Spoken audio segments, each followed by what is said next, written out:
Welcome to the AfterMat, your source for WWE pay-per-view recaps.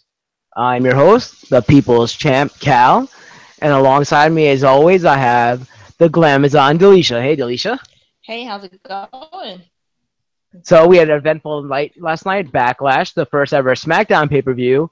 After WrestleMania and the Superstar shake-up. So exciting to see, and probably there's an event or a moment that made over 1 billion people happy, and we'll get to that at the end of the night. But first, we can start off with what you thought overall, without giving anything away. What did you think of the pay-per-view overall? I like to call this Backlash pay per view the SmackDown Sunday Night Special, on account of that. It felt like besides maybe two matches, it just felt like a regular episode of SmackDown to me. Yes, so I felt the same way actually. I know Odd Shape Channel hasn't posted my report card yet, but I pretty much said the same thing. I felt like on paper this looked like it would be a really good pay-per-view with some of those names that are written down. But apart from about two matches, I felt like it was nothing special. But I did think it was overall better than the Raw pay-per-view we saw a few weeks ago, because it just felt like there weren't many, or at all, any WrestleMania rematches, because that's what I felt Payback was. Payback was Hmm. just all WrestleMania rematches. Yeah, overall, none of the matches were terrible. They just didn't feel like a pay per view type Right. match. Yeah, I understand what you're saying. So as you know, if I didn't mention already, we're talking about Backlash from last night, the first SmackDown pay per view, and we started off with the pre-show, which I didn't really get to watch, but I know Delisha watched it, and it featured Ty Dillinger, who was the Perfect 10, right, Hmm. versus Aiden English, who was recently broken up from his partner Simon Gotch, I think his name was, Yeah, I think. the Vaudevillains, which sucked because I think something happened with him and he got fired, but I really did enjoy the Vaudevillains, because I like their gimmick, their how it turned to black and white, and the guy would come out with a megaphone and say stuff, and then they'd come out and be like all old school like fighting style. I really enjoyed them. So to see them break up was kind of like, I was kind of disappointed. Yeah, they had really good chemistry, and I think Simon asked to be released. I think that's what the story was. I didn't read too much into it because I was like, oh well, that's another tag team we won't get to see now. But yeah, the pre-show match, it was fine. Again, like we were saying earlier, none of the matches that we saw for this pay-per-view were terrible. It was a good match. Ty Dillinger won. Um, Any big spots? no, not really. It was just a well okay paced uh I guess it actually, when it comes to pre-show, this was a pre-show match type of match. It was pretty good. It got the crowd into it, and Tyler Dillinger won. I don't really exactly know why these two was put in the match. They showed some sort of like earlier like confrontation from like last Tuesday or something like that, and they just one of those backstage sessions was like, oh well, you guys want to have a trash talk? Let's duke it out in the ring thing. But for the most part, it was okay. I didn't even write down any notes about it because it was like, oh, it's But you fine. preferred the Raw pay per view pre show better, right? Because the mid segment alone, I think was really good. And I forgot the other matches. I think Enzo Amore and Cass versus, I forgot who they were fighting last month or last Same. few weeks ago. But I think that was a better pay per view pre show, just because the Miz segment alone. Yeah. Because Miz just had, I think he had Finn Balor on it, who's not really great on the mic, but Miz, like we said, always can carry a show by himself or an episode or a segment. So Yeah. one thing we didn't mention, like we don't really talk about the NXT Takeover pay per views, but there was one last night. I didn't see it yet, so Okay, I can't talk okay, on it. I won't even say what happened. I will say that the ending was kind of predictable, but it was the matches were really good. Like I really enjoyed the main event, which is the ladder match between DIY. Was it? Is it DIY? I think DIY versus the Authors of Pain. Okay. Yeah, So for the most part, the NXT takeovers, they're always pretty good and entertaining. I Sometimes didn't. Yeah, sometimes I like them better than the the WWE. main roster Didn't. Yeah, I pay-per-views. didn't really feel it that much, but like there's a amazing spot at the end of the Bobby Roode Hideo Itami match, and then the Authors of Pain versus DIY ladder match was really good overall. In general, I really like it. There's a lot of huge spots in that. Maybe somewhere down the line, after doing this for a while, maybe we'll start doing NXT Takeover pay per views. But like we got, there's so many more WWE pay per views now that with like the brand split, so it's so much to go cover already. Yeah, there's So like a bajillion hours of wrestling a week now. I know 205 Live and everything and all those shows. Oh gosh. Yeah. But so then after the pre-show, we went live and on pay-per-view from Chicago. So as you know, I had to wear my CM. I always wear a CM Punk shirt because that's the most shirts I probably have. But it was out of Chicago, so we'd always represent CM Punk, and we're gonna get those chants for Yeah, CM. I was really shocked that they didn't start until way much more to the end of the pay-per-view. I was like, congratulations, guys, good job. I know there was a hold off. I'm sure they probably had it off camera or something where we didn't see it during like the break. Um, I'm not sure though, but usually Stephanie or somebody or Triple H is really quick to put those down with a quick comment, like a snide comment or something. But they wouldn't Mm-hmm. do that on pay-per-view. I don't think. They probably did it off camera. So it started out the Shinsuke versus Dolph Ziggler match. Probably us knowing going in, we probably knew who was going to win this match, but Mm-hmm. we also knew that it was going to be probably one of the best matches of the night because both are very technically sound, and we've just been waiting for Shinsuke to like debut on the main roster and see what he could do. And he didn't disappoint. I think it was a great match, back and forth overall. I always feel bad for Dolph Ziggler. Like, I feel like his stock is plummeting now. Like he was like even when he was at the peak of his own game, he was still like the world heavyweight champion, never the WWE. Because there's always more prestige to the WWE title as opposed to like the other one that is technically the WCW title, has the same look and all that back when they had that. Mm-hmm. Um, so he held that. He held the world heavyweight title. He never held the WWE title. I don't think so. Even in his prime, he still wasn't at the top of the game, at the top of the prestige ladder. I don't think so. Seeing him go against Nakamura, we could almost bet the house on Shinsuke winning his debut match. Correct? Correct. I would. The biggest surprise would have been if Dolph Ziggler had won. No, that wouldn't have been a surprise. That would have been the biggest shame or ball drop moment, probably. Because Sensei is such a household name already. Outside of the WWE, and just bringing him into this space just gives him more exposure. And but it was as I expected. It was a really good match. Shinsuke was selling Dolph Ziggler's moves very well. Um, and the only notes that I had is that Shinsuke needed this win more than Dolph did. I mean, even though Dolph is gonna, it seems to be going down that sliding slope of losing his like 3 billionth match in a row. Shinsuke was the one who needed to win this match because he's been hyped up so much, and if him already coming in as a household name from Japan, from NXT into now, it was the right move. It was the right move. I'm not sure what we're gonna do with Dolph after this, but it was the right move to have Shinsuke go over. I did like a lot of the counters they had, like Dolph countering some of like the kicks that Shinsuke. Well, I remember at one point exactly when Dolph was on the ground getting up and Shinsuke goes for like a head kick and he like dodges it really quickly. Like those kind of things are like great to see between two really technically sound wrestlers. So I really enjoyed that. And as we can say now, I think he did hit him with a zigzag, but Shinsuke kicked out and eventually he got the Kinshasa on Ziggler, and that ended the match for Ziggler. So Ziggler ended up losing, and obviously Shinsuke's going to win the debut. But like, that's what I was going to ask you as a segue. Like, what do you think is going to happen with Ziggler now? Where can they take him? You think you put him in a stable? Maybe have like I think he had his best times when he was with like he had a female manager like Vicky Guerrero. He had AJ Lee at one point. Um, Mm-hmm. like that, like stuff like that. I feel like he was doing better at with that kind of like having someone on his side than alone. I mean, he's Yeah, great on the mic and everything, but I feel like he needs like kind of like a polarizing figure next to him. I feel because like everyone wanted to boo Vicky, but they love Dolph, and the same thing with AJ. They mm-hmm. thought AJ was crazy, but they love Dolph. When he's alone, you can't really attach to him anymore. You need that like polarizing aspect in I think his career. So I Yeah, don't know. What do you think?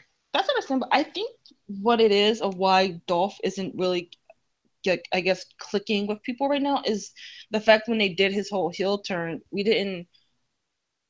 It just there wasn't no substance behind it. I mean, the underlying reason, if I'm the best and I'm not being treated as if like I'm the best, I'm the showstopper, so to speak. I was like, I get that from a storyline standpoint, but they didn't really execute that. Where to now, I feel like when Dolph was doing promos against for Shinsuke, it was great. You can see that when they're doing while he's talking, they're doing the vignettes behind him about him winning the title, winning Money in the Bank and stuff like that. They're like, oh yeah, this dude is really good. and I think he did prove that in this match. But I feel like the last couple of months when they tried to do that, when they did the heel turn, and they were and the opponents he was going up against, there wasn't really much substance behind it. So I feel like if they could put some substance behind it to his Andy showstopper, I think from here, you go in with the loss of him being frustrated, like, I should have won that match. I know I'm better than Shinsuke, and kind of I feel like them two have a good dynamic together. He can without having a manager, Shinsuke can be that protagonist for him to maybe at the next game for you to get the win and be like, you know what, I'm the shit. Yeah, honestly, I would like to see him like attached to a female wrestler. They have so many women in the NXT trying to come up now, right? You got like Peyton Royce, Billie Kay. I know they stay together usually, but you could even have them both together as like a trio. But I don't know. There's like a lot of female women but that's the last thing they want to do now is have valets. They don't want to have valets anymore. Now they're superstars as well.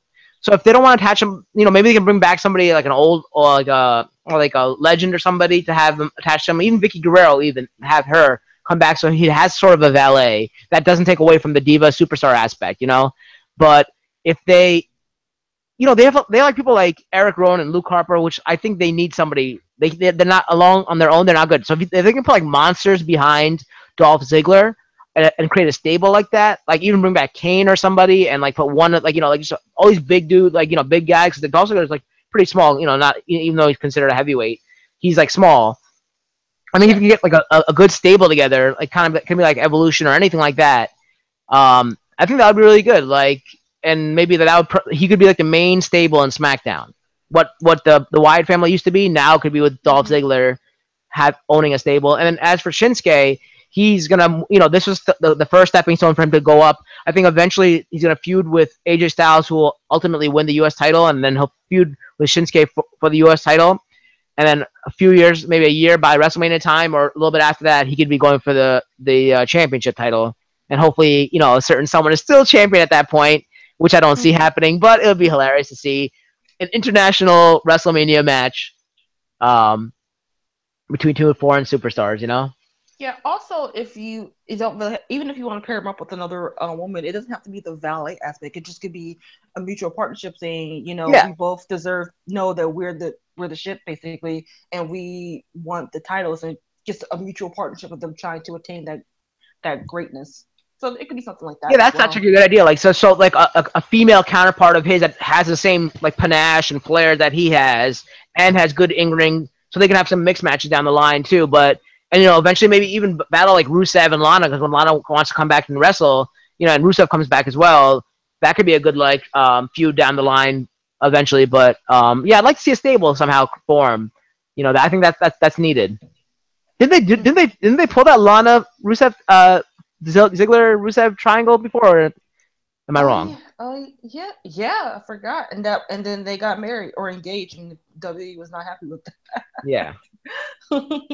Okay, so I mean, I feel bad for Ziggler. I think something needs to happen to respark his career, but Shinsuke's he has no ceiling right now. He's gonna keep rising. I feel like they're on opposite paths right now. Yeah. We'll see what comes of it in the next couple of weeks. So the next match was the Usos, who I completely forgot who did they even beat? They beat the American Alphas. Oh, do you mean to get the titles? Yeah, to win the title. Yeah, American so Alpha. The Usos, who are the tag team champions, the SmackDown tag team champions, they faced Breezango, who's Tyler Breeze and Fandango. Now, before this even started, they showed the backstage segment, or the little montage they had, the vignette of them being the fashion police. I was just upset it was the same one from Tuesday. That's what made me upset. I didn't see the Tuesday one that I remember you telling me about it. So watching it this time was fun to see. It's just this match, I didn't feel it was like a match. I felt like it was like a comedy skit for like the audience, and not even for us. It was for kids. I felt, because JBL, his commentating was awful during this match. I thought he was like, "Who's this guy in the ring?" Like he's like trying to play off that character, like that. Like, so if you didn't see it, Tyler Breeze was coming as a master of disguise, and the first time he came in as a janitor, and the second time he came in as a grandmother. Like during the match, you'd have these costume changes and be different people, and JBL would fall for it, be like, "Who's this guy? Where'd he come from? You know, who's his grandmother? What's she doing in the ring? I hope she doesn't get hurt." And like, I think it was just trying to sell to the younger crowd. But yeah, even as a kid, I think that would be kind of corny unless you're a really young kid. So I felt No, like that this was was like, really. I thought that was stupid because it's like they're trying to think like, oh, I can't get words out. It's like your audience is not stupid. right. The ones in the audience and the ones at home. No, even from 2 years old on up. Okay, maybe not two, but even the young ones, they're not stupid. They know that this is like a little gimmick. But I mean, while it was fun to watch again, like this is another reason why I say this is like a glorified SmackDown episode. This would have been fine on SmackDown, not as a pay per view match for the tag team titles, where I feel like people already think the tag team titles are like a joke. So I would have liked some more seriousness. Although I did enjoy it. I did laugh. I love the crowd shouting "Let's go, Grandma!" I mean, the crowd did get behind it, yeah, but I felt like it was an insult to real wrestling fans' intelligence that like this thing, like that. Yes, Yeah, this is more like you're right. This should have happened on a SmackDown, not on a pay per view. But I would have to yeah, say the one big great spot was I think it was Fandango's like suicide plancha over the top rope onto the Usos. That was really nicely done. It was like actually a swanton, like basically a beautiful swanton right over the top rope yeah. to the outside. I didn't think he was capable of doing stuff like that, but it was nice to see. My my favorite sort of spot slash blotch was when they I think it was Fandango. I think they threw him into the crowd and they had to quickly go back and save him before he fell into these little kids sitting ringside. I was like, oh no. That's probably not funny, but it was funny to me. Yeah, I mean overall, I think it was an entertaining match, but I don't think it was a good match. It would definitely deserve to be on SmackDown as opposed to um, a pay per view. Yeah, And it was fine. I think both teams are entertaining. They're definitely still trying to find their stride here on this new SmackDown roster.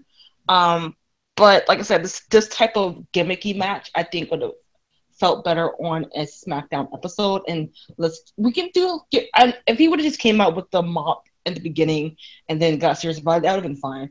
But let's save we need to bring some more credit to this tag team division. yeah, And but like I said, both of the teams individually, I think they're fine. They're entertaining. They did put on a good match with some good spots, and I'm glad the Usos won because yeah. So they needed that. after that beautiful suicide dive off the top, Fandango went to the top, and I think Jimmy grabbed his leg.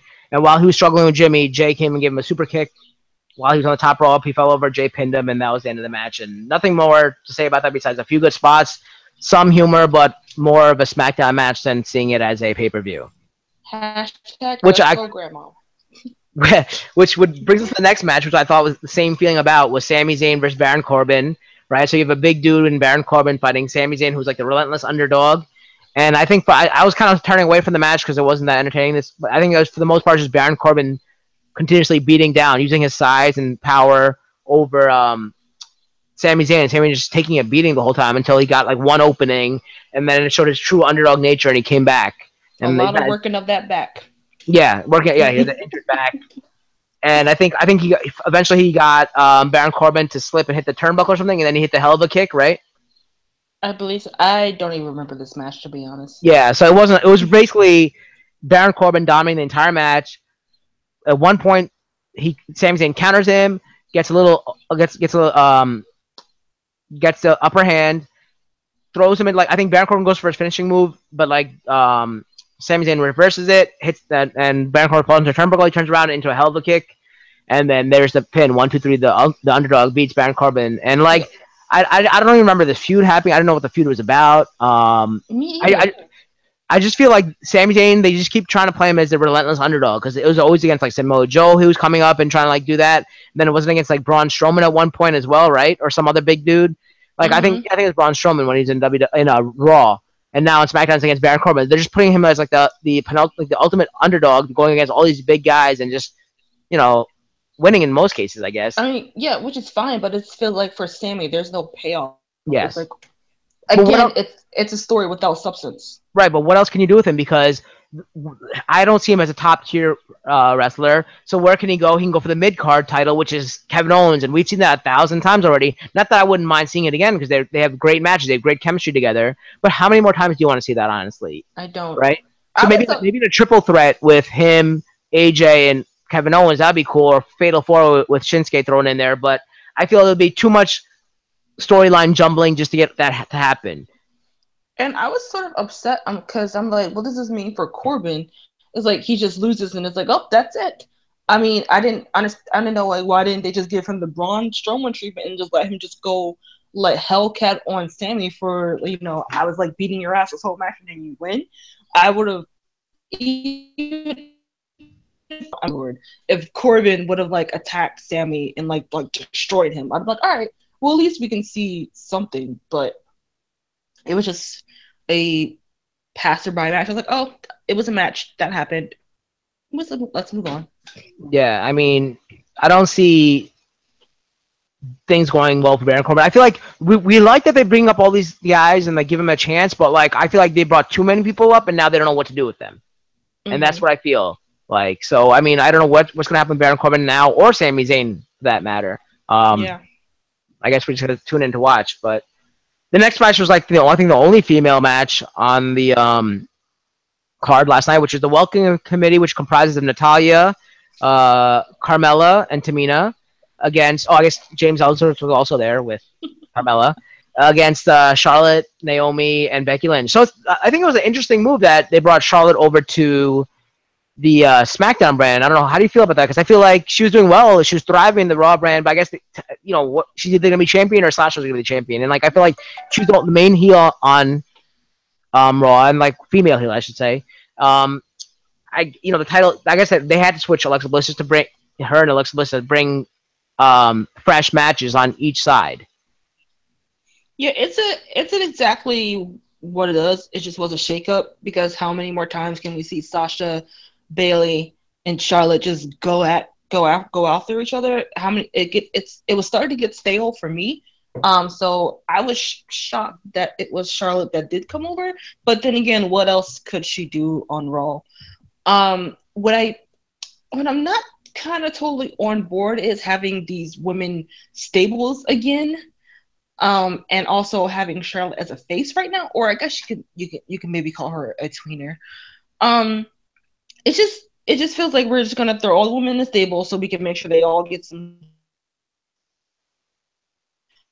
Airtime. which makes it seem like you can't do two different stories at once with the women. I mean, there's like a bajillion guys on the roster and then just the 6 women. You can't have two different storylines. I mean, we kind of have the same problem on Raw as well. I mean, they seem to think that you could only have one female storyline going on at one point. So I really wasn't really into this match. I didn't care about the welcoming committee party or whatever. I didn't care about feeling the glow and straight fire and Charlotte all together. I mean, I like them all individually. I do like I love them all actually, but I just feel like for this particular time, the only thing in my notes is what is this for? You're What's right. the payoff of this match? I don't get it. I feel like SmackDown has better talent wise, like wrestling talent wise, but they don't know what to do with the story. Whereas Raw has story, but they don't have like the wrestling talent at like SmackDown has. And I feel like this has always been happening forever. So I don't know what they're gonna do with that, but yeah. So basically, I don't even know what happened in this match. I think there were some good. I don't even know if there's any good spots. I mean, I always love watching Naomi's entrance. I think it's great. Well, feeling the glow. I love watching Becky Lynch and Carmella's. Carmella's entrance, I love too, with the little moonwalk and all that. And I love Becky Lynch. She's a fantastic wrestler. Now seeing Charlotte there, I'd rather see Charlotte fight Becky Lynch as opposed to them teaming up. But I was glad to see Natalya. I think Natalya's the one who put the sharpshooter on. Who is it on? On Becky? Mm-hmm. Yeah, and Becky tapped out. So I want to see Natalya get a nice push and fight for the title. I think it should be Natalya versus Naomi next for the title because Natalya deserves it. I think she should be the champion. Yeah, I think that she needs a good strong push as well. What I was kind of thought the direction they were going to go in was having Natalya, I mean, jealous, but almost rightfully so, of, Charlotte just coming in and automatically getting a title shot. I really thought that them two could have had a good feud going, with the whole generational thing and them being both strong women. I would have really loved a push like that, or even Natalya and Becky Lynch would have been great. But I do agree, yes, Natalya needs some sort of great push. She's just been she's not been at the bottom, but she's not been at the top. She's kind of like been in that middle for like the last couple of years. And I really think that, she's put in over 10 years of work by now. Just like Naomi, she deserves a good push going forward. I think of everybody, Natalya deserves it the most because she's been there the longest. If you watch the Total Diva show, you should always see how they put her on a back seat and they have her like, oh, can you train this person coming up? Can you train that person coming up? Can you do this for the company? Can you do that? Reward her? Come on, like she's been doing it. She's been carrying the women's division on her back, helping them out, mentoring them, tutoring them, everything, training them. Like she should get rewarded. Yeah. It's time for Natty to get a push. Has she been champion before? I don't think she's ever been champion. She's been the Divas champion, which I don't think it was even a good title. Yeah, that's what I thought. Though she might have been Divas champion before. Yeah, if that, I don't even remember her being that, but I think she might have, just because they just want to throw a title on her eventually. But I really think she deserves a women's champion. I mean, if Alicia Fox can be a former champion, yeah. I mean, no shade to Alicia because I think she does good work in the ring when they give her something to do. But it's like, come on, guys. So there's nothing much more to comment about that. We'll see where the women's division goes next. I would like to see Natalya versus Naomi eventually, and see Charlotte versus Becky. But seeing as two of those on the same, well, I guess they really didn't establish Charlotte yet as a face or a heel. So, I guess we'll see. Yeah, because she still has that cocky, I'm the best type of attitude. So I'm glad for that. I kind of don't want her to be a face right now. I feel like she needs a better heel. Besides Lana's soon coming return, they're the only 6 women on the roster right now, aren't they? That we know of on SmackDown. Yeah. Yeah, I can't even name anybody. There's a lot of them in NXT they can bring up, but yeah, I think. No, I'm saying legitimately, like on the roster that we know of. Are they the only 6? I think so. No, I can't, because I don't know about like people like Alicia Fox where they're at. Like I have no idea what these like. Alicia's on Raw. Okay, and Paige and like all those people, like I don't know, like who are in limbo. Like I don't know any. Eva Marie. I don't think she has a contract. Yeah. So. Oh yeah. I forgot Eva Marie existed. Oh, we have a question from Blaze in the chat actually, so we can address that. Let's take a little break from what our next match is, but give us some time for our third co-host to come in. But Blaze in the chat asked, "Do you ever think The Rock will make an appearance again?" So there was speculation that he's supposed to make an appearance at WrestleMania like he does every year, but he didn't, unfortunately. We'll definitely see The Rock again. Rock always has a way to come back. There's always something to promote. Yeah, there's always something for him to promote, and he always loves coming back to give a thanks to the WWE universe, and that's people who made him the People's Champ. The great one. So I could see him coming back. Maybe at SummerSlam? What do you think, Felicia? Baywatch comes out this Friday. I don't know. Could be, possibly. I don't see a reason for him to currently. But there's no, he can't stay away. He loves wrestling too much. He loves the WWE fans too much. We'll see him back at some point. As far as maybe in the ring, that I don't know about. Besides like a short like rock bottom to somebody like he did to the New Day that one time a year or 2 ago. It might have been 3 years ago. My goodness. But I don't, because I know the reason why he hasn't been in the ring in his last few appearances is because of studio insurance. They didn't want him to get hurt, which I didn't see. Anyway, but I don't think we'll see him in the ring at any time soon. But we do have another question from Pumpkin. It says, do you see The Rock running for president instead? I can see him running for president sooner before we see him in the ring. I doubt that, because that's 4 years down the line. I don't think The Rock can stay away from WWE that long. So I do see The Rock coming back, maybe by the end of this year, maybe SummerSlam or Survivor Series, maybe it's on a Monday Night Raw. I think his longest stretch of not appearing, I think might have been 5 to 7 years. I don't think it was that long. It might have been 4. I think 4 was the longest. Maybe, I'm not sure. I'll fact check that later. So I guess we'll get back. Hopefully, Eric we'll hear from Eric. If not, he'll definitely be here for the next episode. The next match, we only got 3 more matches. The next match, what I thought was another great match, was the Kevin Owens versus AJ Styles for the U.S. title. Unfortunately, the ending wasn't that great. but I mean, I could see why they did the ending to continue the series to prolong the feud. But it was a good back and forth match. We had some great spots of like, you know, because they're great, phenomenal wrestlers. For his literally phenomenal. But Kevin Owens for his size, you know, he moves very well. He's very athletic for his size, and he could pull off some great maneuvers. So we did some great back and forth action. We did see, you know, some good spots with the cannonball. We saw a few botched, well, not botched, but he tried to go for phenomenal forearm early in the match, but he was selling his what was his shoulder. You mean the one where he like toppled off the ring? Yeah, that was, he was selling his a leg. But wasn't he hurt on his shoulder too, like his right or left shoulder, or was that the Randy Orton match? I'm thinking the Randy Orton match. Sorry. Yeah, it was Randy Orton match. So he hurt his leg. Yeah, so he's selling the leg. He also did a Pele kick, which ended up kind of getting hurt again, right? And but he did finally land a phenomenal forearm on the outside by the timekeeper. Mm-hmm. But like, did you find this match better than the Shinsuke Ziggler match? To me, this was the match of the night for me. This is the one I didn't really turn my eyes away from the beginning, and also because it had a pretty good story around it. You know, KO is the WWE, the face of America. Yeah. And AJ was like, "No, this is my house," and it's just a classic match of fighting for dominance, and I loved it.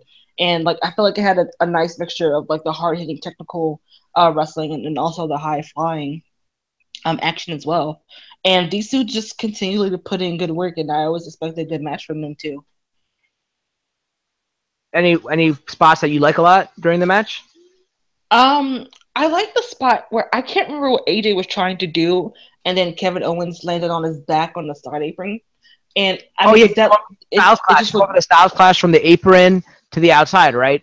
And then, but he reversed it into not that one. Oh, I don't remember. I can't remember what was going on because it happened so fast. And I just remember KO just being slammed onto the side of the apron, and I was like, oh crap, that was like it hurt.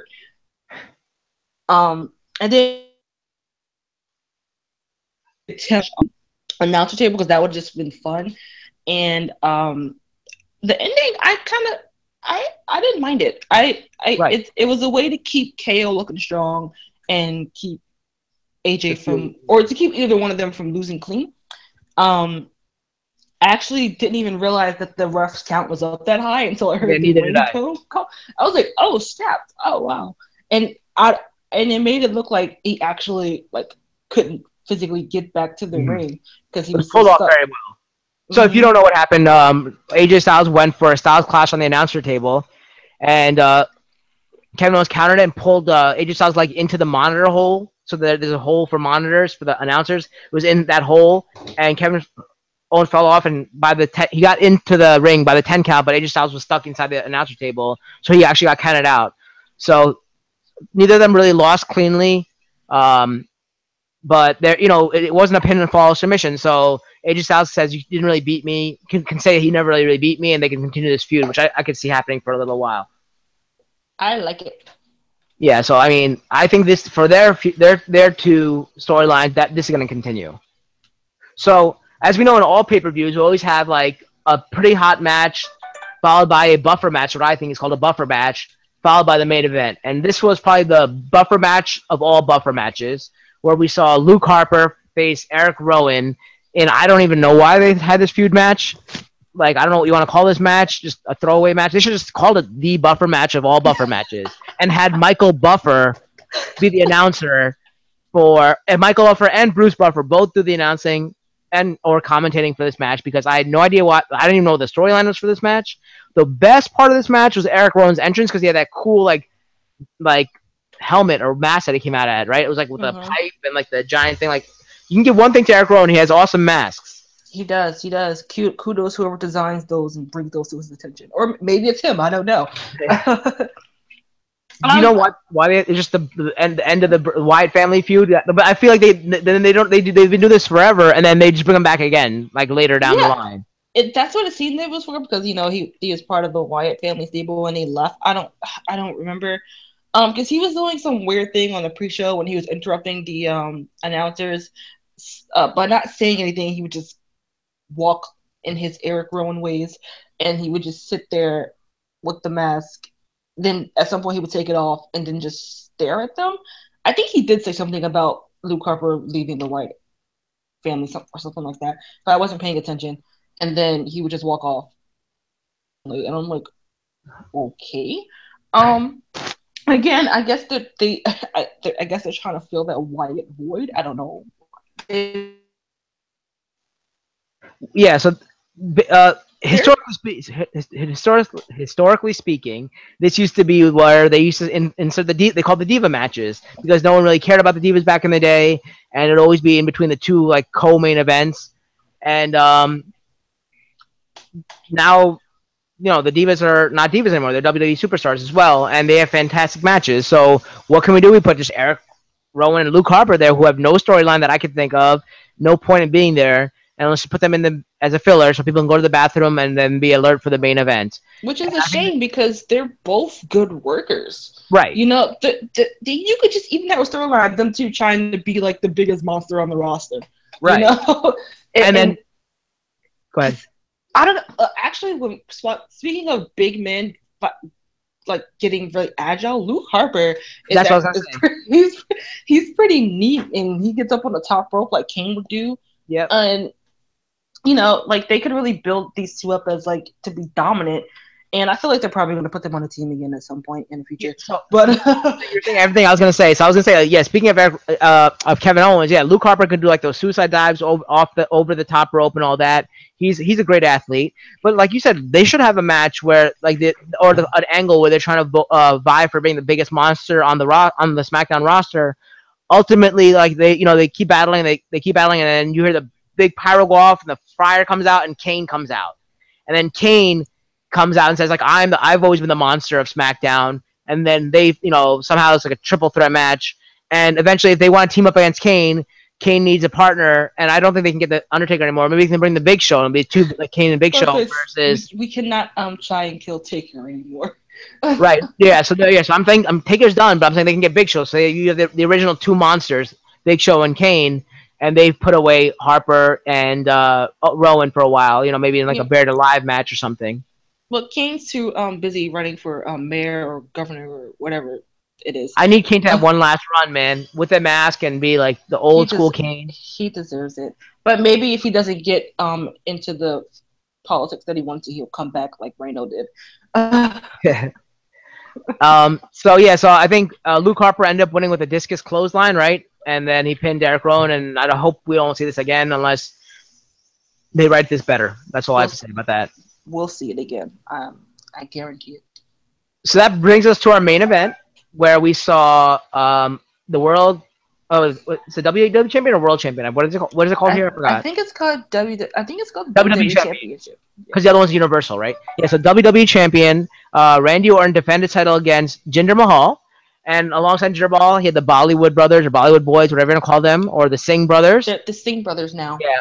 So, it's good to see that, like, Jinder Mahal have two goons. Like, it's always fun to see the top heel having, like, goons. Like, back in the day, we used to have, like, Briscoe and Patterson as, like, goons, and, like, the Mean Street Posse even further back than that. And always having, like, the Authority having goons and all that kind of stuff. It's always fun to see that. So, Jinder Mahal, like, he's been improving on the mic. He's improved as a wrestler. Now to see him as, like, a top heel who has goons, I love seeing that. That's pretty fun to see. I know a lot of people are disappointed that they're pushing him, but I think it was a good match. I think it was a good match. They helped. Randy Orton is it's always been a phenomenal wrestler, a great wrestler with very athletic. Ever since day one with those flying drop kicks, standing drop kicks that he had, beautiful form. Like his what is it, like spinning power slam, whatever you want to call that, where he swings the rope. Like that's been like his moves have been like very impeccable and like even like visually aesthetic. So seeing him go against Jinder Mahal, who's like improved his game, and seeing them work together, I thought was really nice to see. Yeah, it was a good dynamic, and the crowd was really into it. They were really like booing Jinder and cheering Randy. I think I was saying to my boyfriend, I think this is the loudest I've seen Randy get cheered in a while. Because I feel But people are sick of Randy Orton. I mean, he's been around forever. He's always been it's not. a top face. So it's nice to see him get cheered because there's a better heel. Not a better heel, but like a person that you want to root against more. You don't Yeah, want to see win. I don't think that people. It's not necessarily people that Randy is because he's been there for a while. It's just that he's gotten stale. Yes. You know, he doesn't sell himself as much as he used to. His moves are being kind of predictable. I think. Sorry, His latest run hasn't done it for me. I think it's time he gets a character. I was cheering for Ginger just so Randy.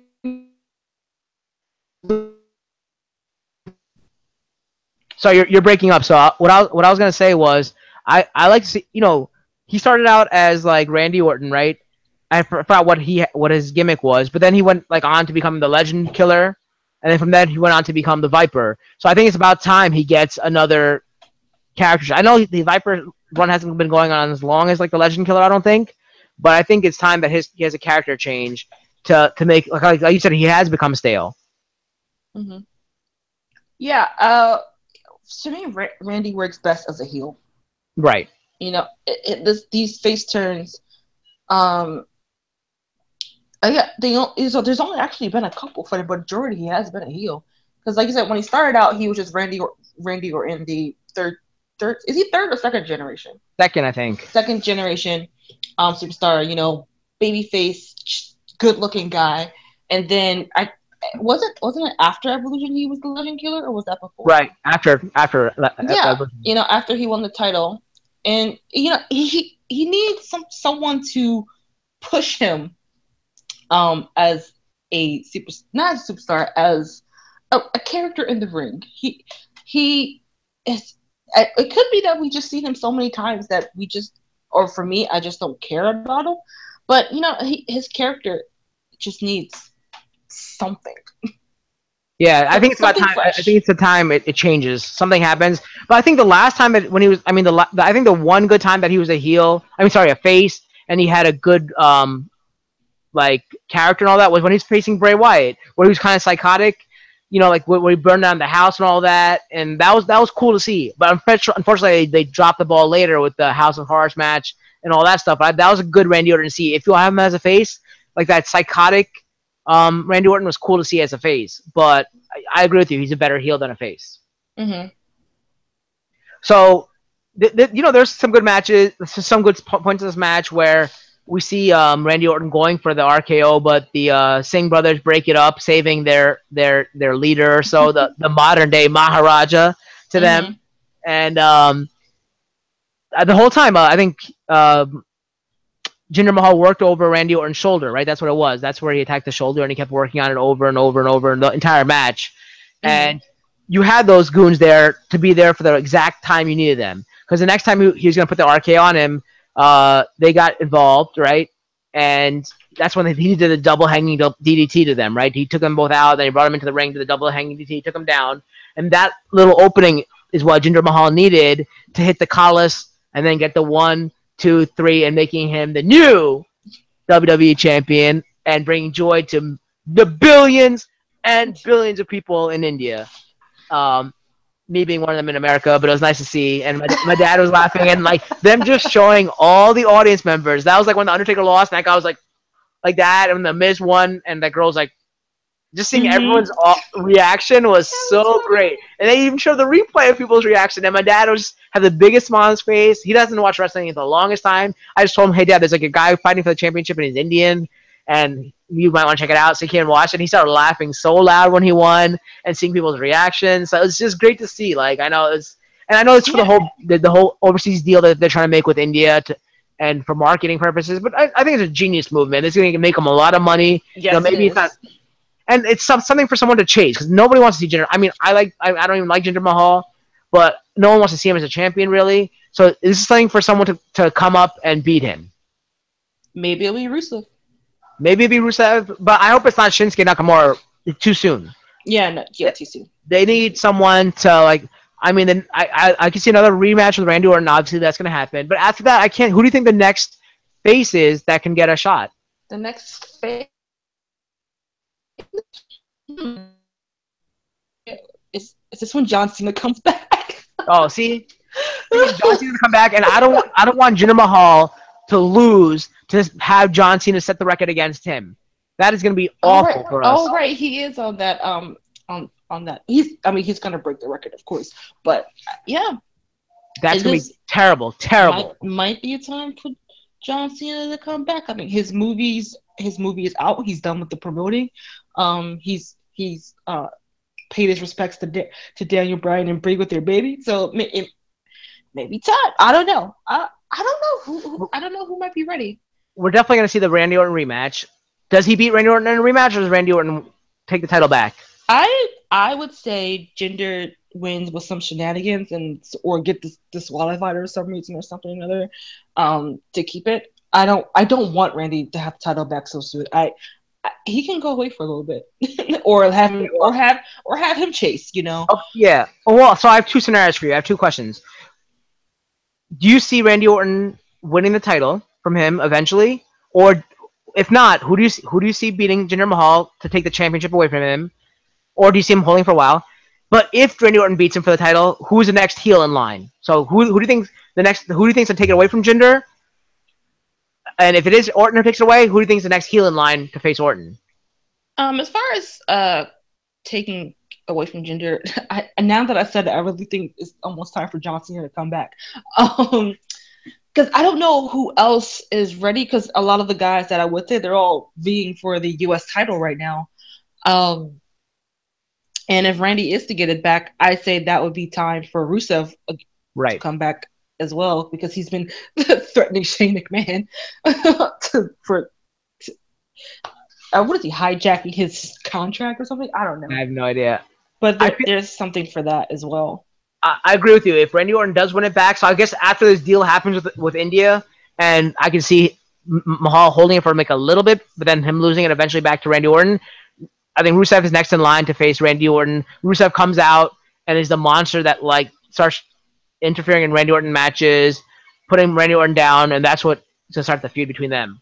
Yeah, I wouldn't be surprised if Rusev joins the Bollywood brothers and all that as like the enforcer for their stable or something. Yeah, I wouldn't mind seeing Jinder hold on for the title for a while, because he has that heat on him, so run with it.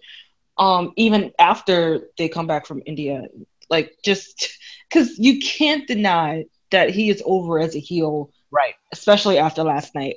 But he's been pretty good on the mic, and he does good work in the ring. Steroid rumors or not, he's been doing well. So I would say, give him the ball, see what he can. They gave him the belt, see what he can do with it, give him a run. I could see him holding it until SummerSlam and then dropping it at SummerSlam to either returning Cena or an Orton or somebody. I don't know who it will be, but I think I could see him dropping it at SummerSlam.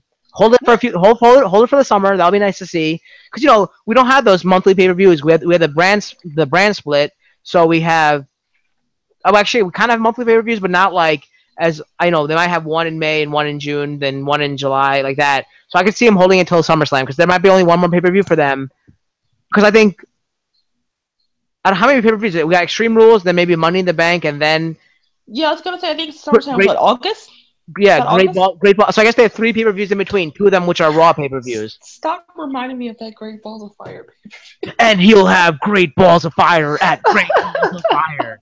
I can't wait for Triple H to say that. Oh gosh. Oh yeah. Anyway, yeah, I would like to see Jinder hold on for a little bit, and like I said, they gave him the ball and let him run with it, see what he can do with it. So. Or do you think the Singh brothers will be getting a push for that tag team title soon? That would be good to see if they win the tag team titles. You have those 3 hold the titles like a good stable. You know how they usually have those stables that one has the Intercontinental title back in the day, one would have the championship, one would have the Intercontinental, then both together would hold the tag team titles. That would be cool to see, to have the Singh brothers become the tag team champions and have Jinder being the thing, and that would be a nice like stable, and maybe have Rusev come back and be the U.S. champion again. Yeah, and they could just still keep it just Jinder and the Singh brothers. Doesn't have to add a person to it, not just yet. I'm all about the stables, though. I want a good stable. Or Oh well, I don't know if she's Indian or about to bring up Aaliyah from NXT. I don't even know what she looks like, so who knows? Oh, I can't. I want. Or then again, she did have a belly dancing Bollywood type of interest when she first started. So maybe she is Indian. I don't know. Or something. I'm sure they could pass it off as Indian because you never They're like you're brown enough. You look close yeah. enough. You can pass. But anyway, this is going in such a bad direction. But yeah, or if they don't get the tag team title, at least give them like a run for it because they have that heat on them now, and the Usos need someone to play with. Because I don't. American Alpha needs some work. The whole tag team division needs some work. Right. But yeah, they need some work, and the Singh brothers have the heat on them right now. So somewhere down the line, they could be in line for that tag team contention. So final thoughts of the show. Your favorite match, your least favorite match, or overall grade for the show. Favorite match. So hands down was KO versus KO versus AJ because they put on a really good match. Least favorites might probably be Luke Harper and Eric Rowan just because it was one of those what for matches and what are we going to do with them afterwards. Overall, the pay-per-view was okay. There was nothing like that was like terrible. Like I said, it was just seemed like a Sunday special Smackdown episode. And just for that reason, I think I would probably give it a C plus or B minus just because the Styles match was great, and then we got a new champion in Jinder Mahal. Yeah, like I said earlier, I thought this was like a good pay-per-view on paper, but when it actually played through, there's only a few matches that stood out in my mind. Of course, my favorite actually was Shinsuke versus Dolph Ziggler because I was excited to see those two go at it in the ring. I did also enjoy the Kevin Owens versus phenomenal AJ Styles. But, the best part of the night for me was seeing Jinder Mahal raise the title and then go into the audience and put the title up above his head on top of the whatever that was, storage boxes. So that was cool to see. So because of that, I would push it up from a B minus to a B for this pay-per-view. So just because of the Jinder Mahal thing, seeing where it goes from here with him and his reign. I guess the next pay-per-view is theirs of SmackDown is, I guess, maybe Money in the Bank unless they make that a joint pay-per-view. I'm not sure yet. I'd like to see it as joint pay-per-view so we can see a SmackDown Money in the Bank winner and a Raw Money in the Bank winner. That'd be great to see. Makes sense. But the next time you'll be seeing us for AfterMat will be June 5th because on June 4th will be Extreme Rules. Yes, Extreme Rules is a Raw brand pay-per-view. We'll be covering. We'll talk about the next night on June 5th, and we're gonna actually be away that weekend, June 1st through the 4th at WizardCon. So if you guys are there, you can come see us at WizardCon. Delisha and I will both be there. But Delisha, where else can we see you? You can also find me writing articles for Odd Shape Panel, or you can find me across all social media at Delisha_Renee. That's DELISHA_RENEE.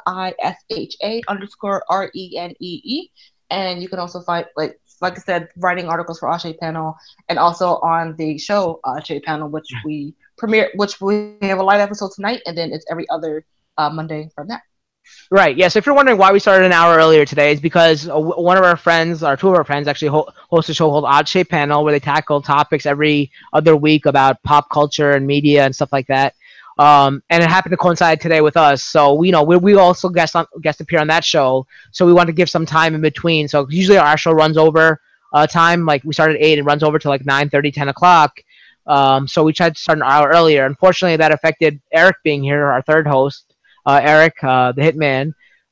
So we didn't actually go that long today because, we normally have a third point of view for every match and overall on the show. So we have another actually half an hour of talking usually. So unfortunately, he wasn't able to make it today. Well, you will see in the next episode, hopefully, for the Extreme Rules episode. But you can find me. Yeah. Go ahead. You're breaking up again.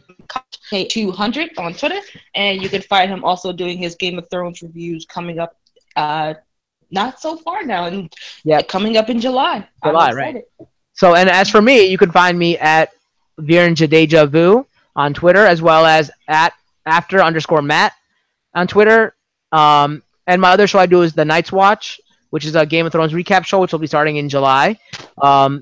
So you can find me at underscore the I think it's at no sorry at Nights Watch Tube on Twitter as well. I got so many Twitter things I gotta go over. We'll also be on Odd Shape Panel right after the show at 9 p.m. tonight on YouTube on the Odd Eastern Shape time, channel, 9 talking p.m. Eastern time. talking mythology. Um, and you can find me on Tuesday nights on Odd Shape Channel doing an American Gods recap show called American Odds. And now Odd Shape Channel will also be doing a Twin Peaks recap show, which I'll be uh, guest starring on, guest coming on, like because I'm a big Twin Peaks fan as well, so you'll see me on that as well. And I also write for Oddshape, the WordPress. I do my AfterMat report card, so you can find me on that as well. So go to oddshapechannel.com, I think it is, and you can find all our information, Delicia's information, my information, her papers that she writes, or her blogs that she writes, as well as mine, all my shows, and all Delicia's guest appearances, as well as Eric's on there. So that's a lot of information. You just make sure you watch this on replay. Subscribe to our channels as well. Like us, and you'll catch us, I guess, July 5th, where we'll be talking about Extreme Rules, the Raw brand pay-per-view. So until then, this is, we have Delicia, the Glamazon. Bye-bye, guys. Have a good one. Signing off, as well as me, the People's Champ, Cal, signing off, and we'll see you in about a few weeks, I guess. Later, guys. Yep. Have a good one.